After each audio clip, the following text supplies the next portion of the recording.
Strugglers, have you noticed the huge amount of food-based interview shows that have popped up over the years? Like, it's not good enough to just talk to someone anymore. We have to be simultaneously snacking on camera for people to respect us. For some of these shows, the entire premise is reliant on the food, and for others, the food is more of an afterthought or like a secondary aspect of it. Weird foods, favorite foods, sour foods, coffee. That's not a food, but I think it counts. I'm gonna say a video title and you tell me if you think it's made up or if it's real, okay? Zendaya answers your DMs and eats Italian food.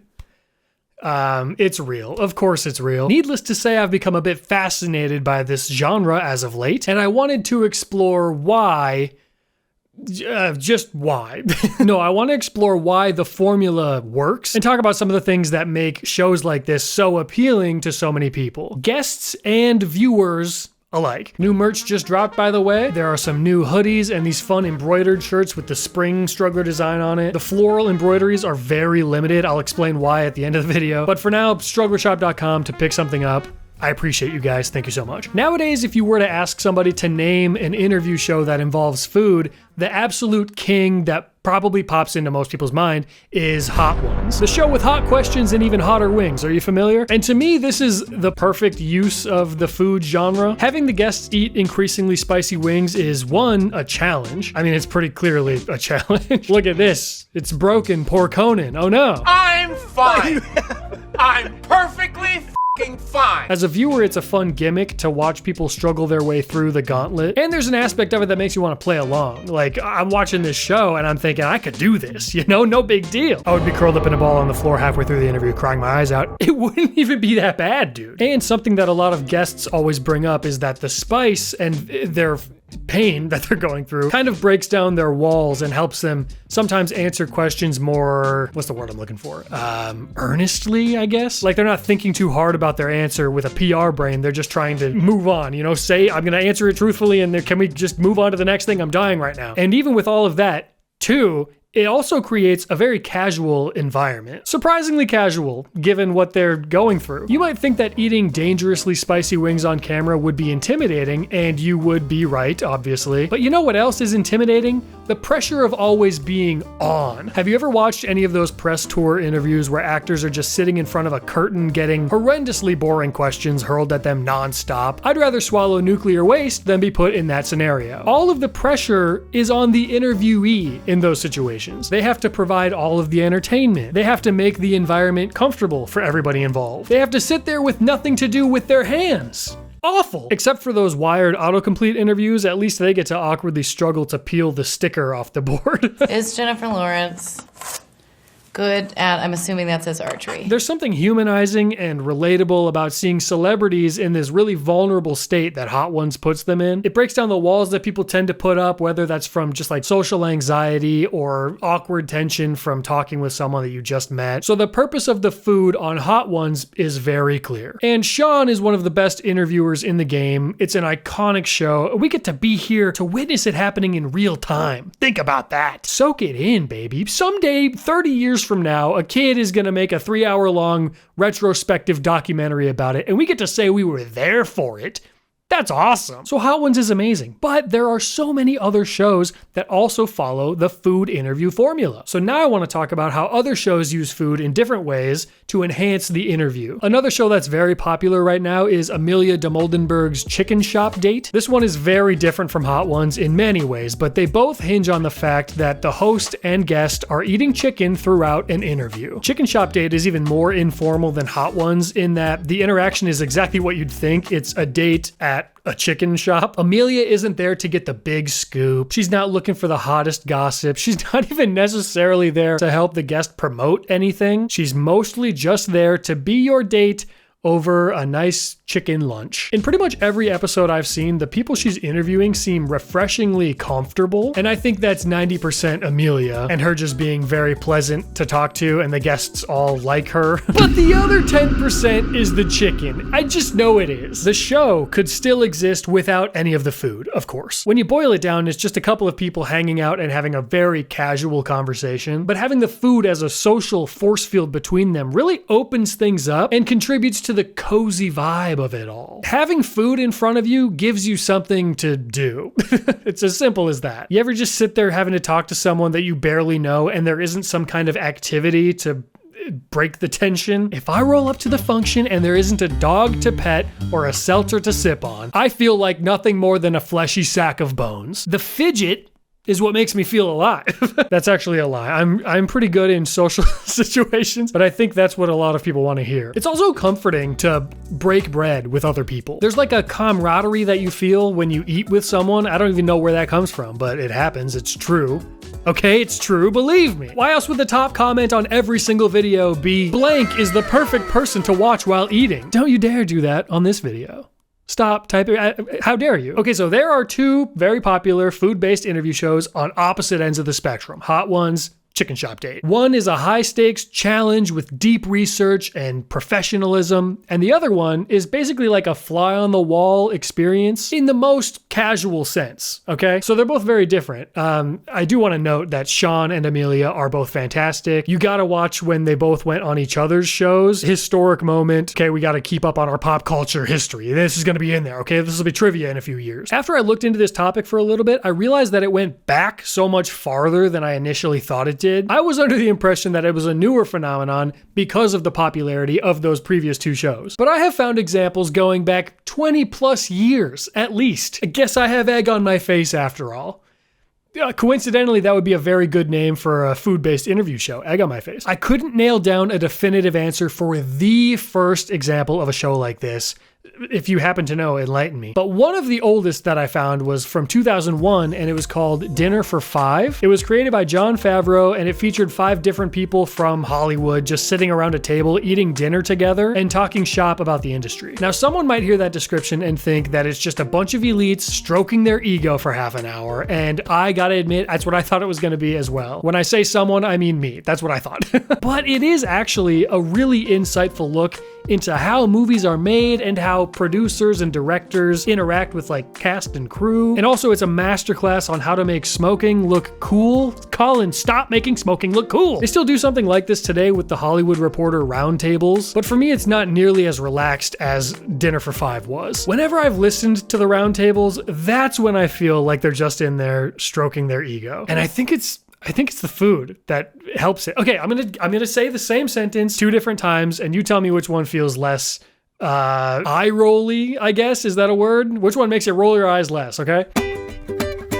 I was on the phone with Marty Scorsese in Hawaii, and he tells me, I need you to star in my next film. I was on the phone with Marty Scorsese in Hawaii, and he tells me, I need you to star in my next film.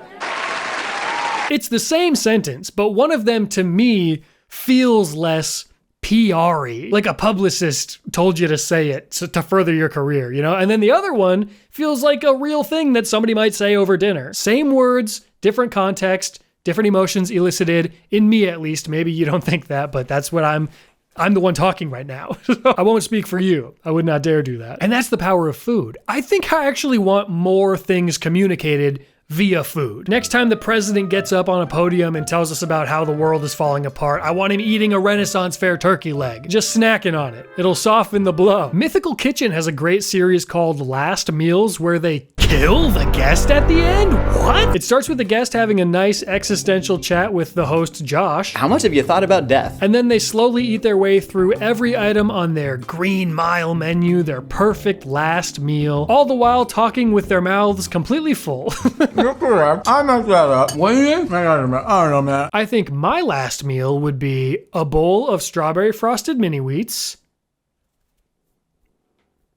So yeah, Josh uses the food as a jumping off point for personal questions like, oh, I see you included egg salad from a small specific deli in your hometown. What's the significance of that? Did your family used to go there a lot when you were a kid? Oh, you put a peanut butter and banana sandwich as your last meal. Do you still carry any trauma from your childhood? He's a little more cordial than that. The food on this show is crucial, okay? The show couldn't work without it, but it still doesn't come across as a gimmick. It's just a conversation starter, and it provides some guardrails so things things don't get too in the weeds, we can follow this path here. We always know we're gonna end up back at the food. It's kind of like, there was a show on the Food Network called The Best Thing I Ever Ate, and this is like that if it was more friendly and long form. There's a very laid back interview show called Comedians in Cars Getting Coffee. Just a niche underground show, you probably haven't even heard of it. Now here we are getting closer to the end of the spectrum where the food doesn't really matter at all. It's not really important. It's the whole process that makes this show what it is. Picking up the guest in a unique car and talking about that, driving to their destination, shooting the shit about life, then they get coffee. The show is basically just comedians over-analyzing bits and waxing poetic about other comedians and using the word genius to describe every joke.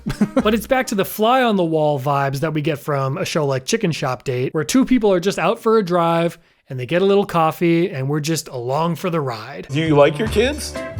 What? So here we see that even if an interview show doesn't explicitly revolve around food, there are so many that incorporate it in some way. And on the flip side, there are also a ton of shows that only care about food, and the interview takes second fiddle. What about shows where they're not eating food, but they're smoking or drinking instead? Do we count those? We counted Comedians in Cars Getting Coffee. Do we count those? You could get really loose with it and count things like late night games or morning show segments or the entirety of the Food Network. Are these all just less gross versions of mukbangs? Is that even how you pronounce mukbangs? That's what Google says.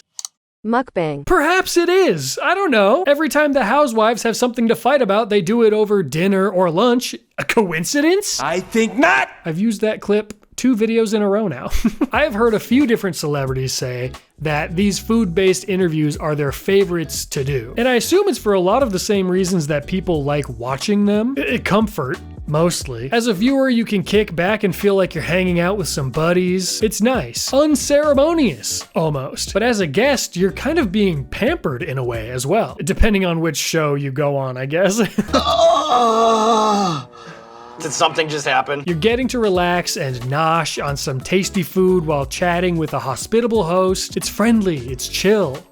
It's just a nice thing to do. If I had enough status to ever be interviewed by somebody in person, I would tell you for certain that I would rather have a low-stakes chat over some onion rings than have someone shove an SM7B in my face and ask me about my childhood. What do I do with my hands? Am I supposed to hold the SM7B? I guess I can. I'd rather be chewing on onion rings, if I'm being honest with you. Okay, I want to tie this all together, so humor me for a second while I try to make a connection. I always used to think that celebrity cookbooks were kind of a crock because the recipe can come from anywhere. It's not like Reese Witherspoon had to sit down and handcraft 100 recipes from scratch, you know? And you can't copyright lasagna, as far as I'm concerned. We own Snoop Dogg's cookbook and T-Pain's cocktail book, and both are filled with stories about their lives and exposition around why the recipes matter to them. Anyone can copy and paste a list of ingredients into a book, and pretty much every single thing that can be made has been made at this point. So what are you gonna do? You're gonna make a new lasagna? But these anecdotes, I mean, that's all T-Pizzle, baby. So that's the point of the book. Not necessarily the recipe themselves, but the journey that you get to go on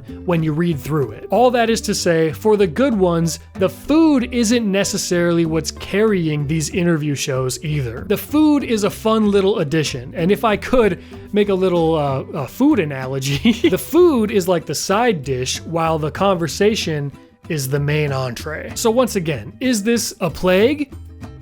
No, it's not. And I like it, frankly. So if you thought the title was gonna be me talking negatively about these shows, Gotcha. I didn't have any way to fit this into the video, but I did want to throw an idea out there. I think the name Just Two Buds would be a good name for a show where you interview a friend of yours and you just drink a couple of Budweisers.